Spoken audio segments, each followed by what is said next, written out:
Good morning once again. Yeah, I thought I'd put another telephone up. This one is a little bit unusual. It is from Hungary, made, I believe, in Budapest, and it was manufactured by, there's the company, Telefongyar. Now this company was obviously well known in telecommunications and also manufactured radio receivers. On Google there is an entry on here from the Radio Museum where they show one of their examples. So yeah, this company was obviously well known and are based in Budapest, Hungary. Totally, well, I say totally different. Yeah, what we're looking at, the inserts. This one is the receiver, well made, different to what I've seen before. There's a date on there, 1957.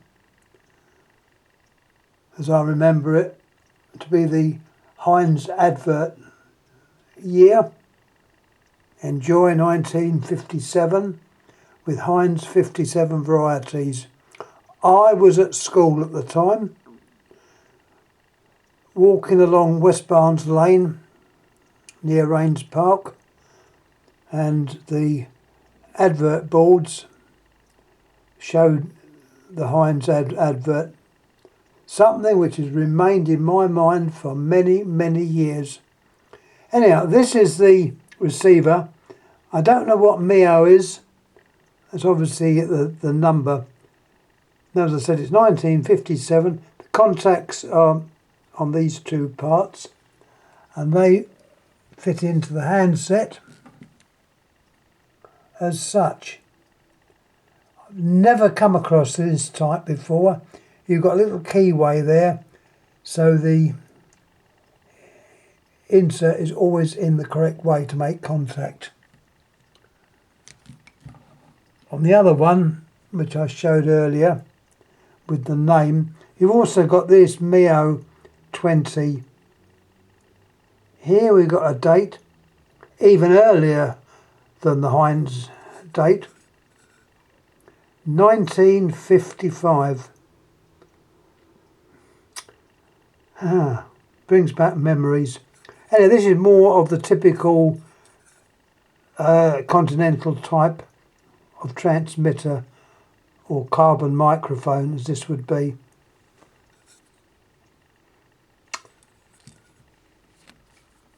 Also, the type of plug that had been used to connect the line cord to the socket, which you'd find on the wall presumably. The three connectors was used in Hungary. Your typical caps. The other one there, which would be for the receiver. Beautifully made,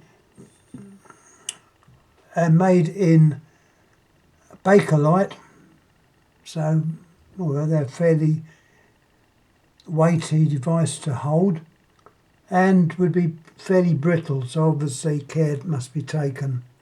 Let me show you the underside. There's the underside. Not very exciting. Whether that was issue, I don't know, but that is the only thing I can find on there, save for a number in there. Looks like a number there, but no manufacturer's name, so I'm assuming that this Telefongyar is the maker, as that was on the two were on the the transmitter. Anyhow, let's have a little look on the other side. As you know, I'm very interested in different dial types, and here we've got yet another type. Seems to work well. Doesn't really resemble any of the other dials that I've shown, so this looks, it's probably peculiar to Hungary. Silk covered wire, obviously of the age. It's nice seeing the old stuff. You've got your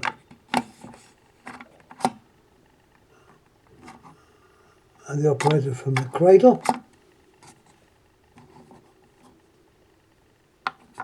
Trying to make out what that is.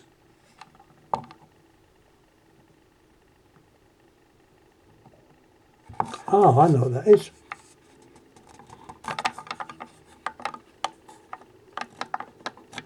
That is your contacts, which doesn't look like they're in use. But you've got a button on the top, your earthing button, which is there. You've got your dial with numbers.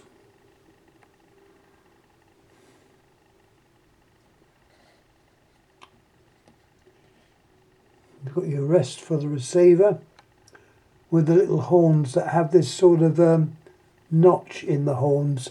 I've seen this on one or two other phones. Seems to be quite a distinct thing where they have a little notch on the top.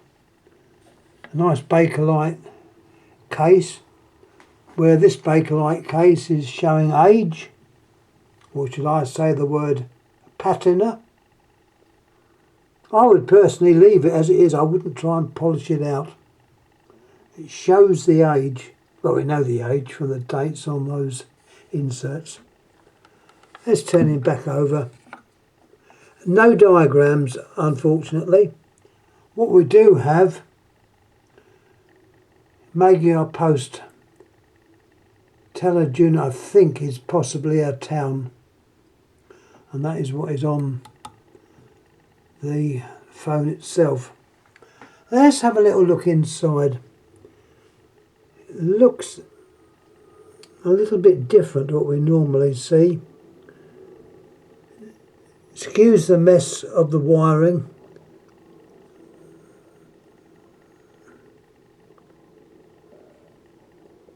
Got a very large resistor across there. Why it needs to be that size, I don't know. And you've obviously got your terminals. In this black box is, it looks like it contains the capacitors. And seeing the number of contacts on there, obviously more than one. So one would obviously be for the bell circuit, which is under the cradle operating spring set. Below that you've obviously got your spring set, so it's a good solid sure way of operating. And I say, built like a battleship again. Your induction coil. Your bell, which is rather nice.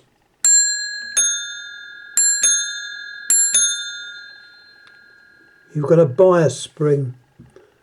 Often, or not often, but you sometimes see these springs used either as a helical spring, which this one is, or a wire, like the American phones. There's the bias spring. It's to ensure the bell works effectively. And this one's to connects up with a fine twist of silk. Silk there. There's your spring. And the bell's obviously adjusted nicely. And it's biased so that the right hand coil has it operating. Take your finger off and it goes back. There's the two gongs, quite large.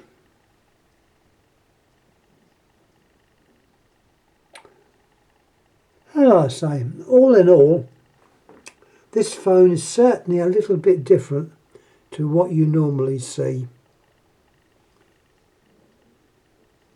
Don't know if there's anything else I haven't mentioned. The case, as I say, is made of Bakelite, and it's got nice little inserts, brass inserts. Another close-up of the dial.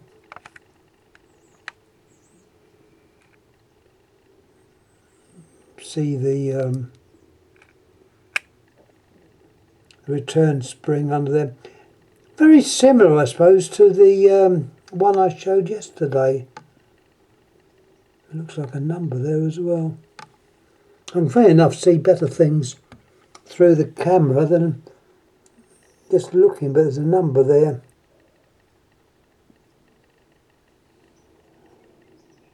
In here. You notice they have dabbed things with a little bit of red paint. That is to prevent the screws from shaking loose. And it also says or knows if someone's tampered about with it.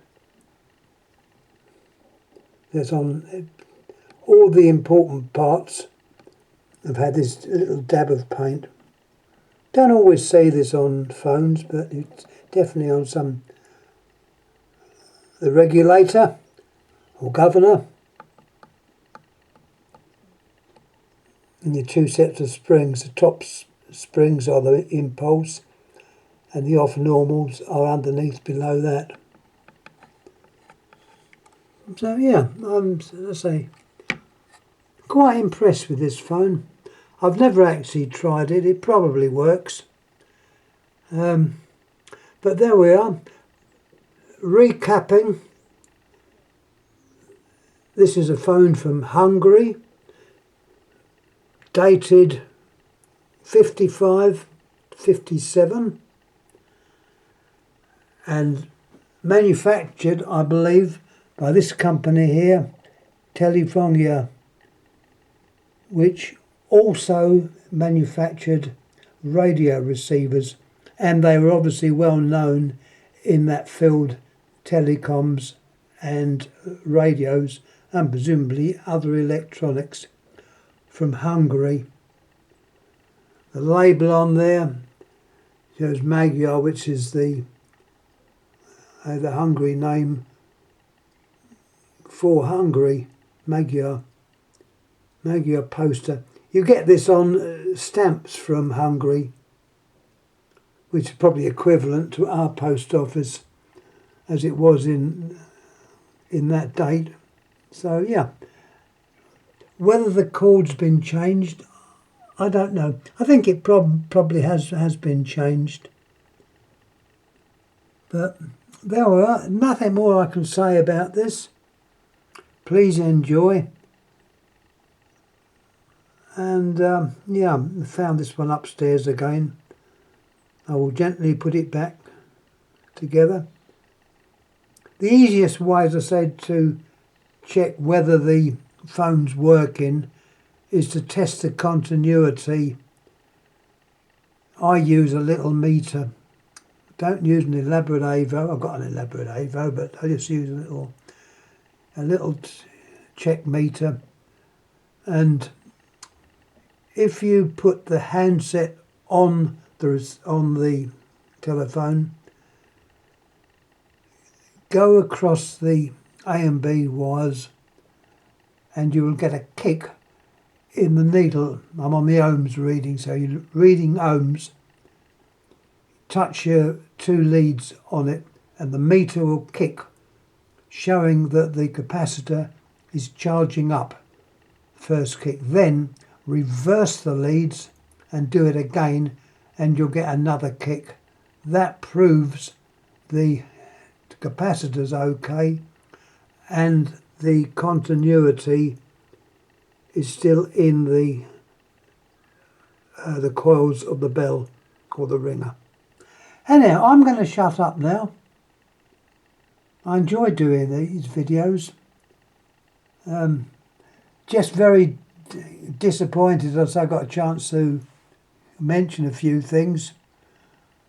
The last video I put up, I did mention Andy's chat on Sundays. A lot of you probably know next week he'll be changing over and going on to Odyssey. And if any of you listened to the last one on this Sunday, it was a complete disaster. We were well, I don't know what was going on, but I was getting buffering all the way through. Breaks in the service. It was obviously, I believe, and perhaps Andy believes, it was something that YouTube had done, knowing that he was going to change over to Odyssey. So it was a great shame. The complete little talk was completely ruined, and when you went to play back, that was also ruined. So let's hope next Sunday's one on Odyssey will be a success. Anyway, that's all I've got to say about this. Once again, thank you for watching. Might put something a little bit different on the video in a few days' time or a week or so's time. I picked up 2 cordless telephones. They're not ancient, but they're not the decked ones. These go back to, I would say, 70s, would it be? 70s, 80s. I do know one of them, which is still in the post, or it's arriving, hopefully, has a mercury button. So that gives you the age when the mercury system was in use. This was made by, I believe, Cable and Wireless, and it was supported by the GPO at the time. So that gives it a date. I haven't received it yet, so I don't even know if they work. I got another one which unfortunately does not work. Having said it was in working condition, it does not work. So we'll wait and see with that one, because that'll obviously have to go back. I want to get my money back.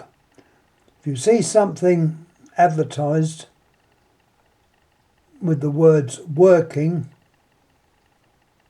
then you expect the item to be working. You don't expect it to be faulty. All right, I know they're a complicated thing. The innards are complicated. You've got, virtually a radio receiver inside. So it'll work from the handset to the base station. Well, this one looked like it had never been opened or tampered with. Did change the battery. The battery was virtually dead. One of the cells were dead. The NiCads. Well, I had a spare one which I put in, but unfortunately it did not work. Very disappointed. It was virtually dead. Things did happen on it.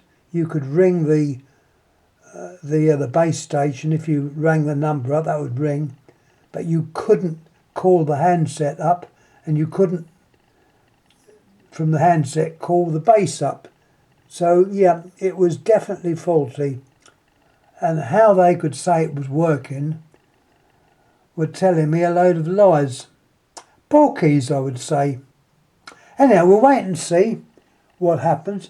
I'm just hoping that the other one that I've got on order, I was so cross that I went out and ordered another one, because I wanted to be able to put these on the video as a part of the history. It was part of the history. Now your cordless phones are invariably deck type phones, which I don't like. They're too small. I've got great big hands, and they're difficult to use. Well, they're not difficult, but I just don't like them. The deck type phone, I think it was invented by Siemens in Germany, but correct me if I'm wrong. The idea was very, very good. So that was that. Anyway, I'm going to shut up now. Any further news I have on the cordless phone, I think it's a Panasonic that I'm expecting from Japan. In fact, they were both Japanese phones. They were well made, but we'll wait and see. Anyway, I'm going to shut up now. I'm nearly run out of battery on this little camera. So thanks for watching and putting up with my ramblings. I do love rambling. And I'm going to make myself a nice cup of coffee. Thank you again. Thank you.